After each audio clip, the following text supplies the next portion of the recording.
કોઈ ઘર લેવાનું સજુ તો તમે એમ કહો માં પહેલાના જમાનામાં એવું કરતા કે રજા લેતા, પણ હું એવું રજા લેવાની એક બતાવું છું રીત, કઈ રીતે તમારી માની રજા લેવી. તમારે કોઈ નવું મકાન લેવું છે તો તમારી કુળદેવને પહેલા એક શ્રીફળ વધેરી, એને હાર ચડાઈ, ચુંદડી ચડાઈ અને એના વધામણા કઈ પ્રાર્થના કરો કે માં તારા આશીર્વાદથી થોડી બચત થઈ છે, પણ એક ઘર છે, થોડું મકાન બીજું લેવું છે માં, તો માં તને જે યોગ્ય લાગે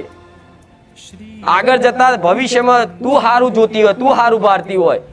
માં, એવું ચોક મકાન તું ઓધેલ છે, હું નહીં, હું તો નિમિત્ત છું માં, હું તારો દીકરો છું, તું લાવજે હોમેથી, હું તો બજારમાં ગોતવા જઈશ, ગામમાં ફરીશ,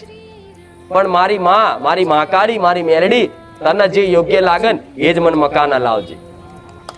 તે એમાં રજા નહીં લો ને, તમારી માને જવાબદારી હોપી હશે ને કે માં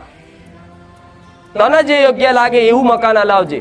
તો તમારા પહેલા છે ને તમારી માં આખું ગોમ ફેદી ભરશે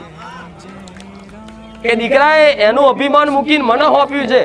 કે માં આ ઘરમાં લેવાની પ્રેરણા તારા આશીર્વાદથી થઈ છે,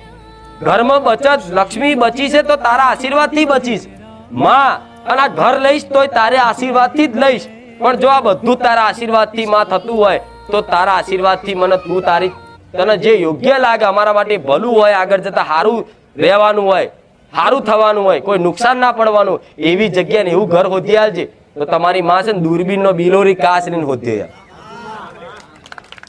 પછી ચોક ખોટી જગ્યા તળિયું ખરાબ હોય ને એવી જગ્યાએ કદાચ તમે ચોક જોવાઈ જશો ને પણ તમારી માં મેર પડવા દેશે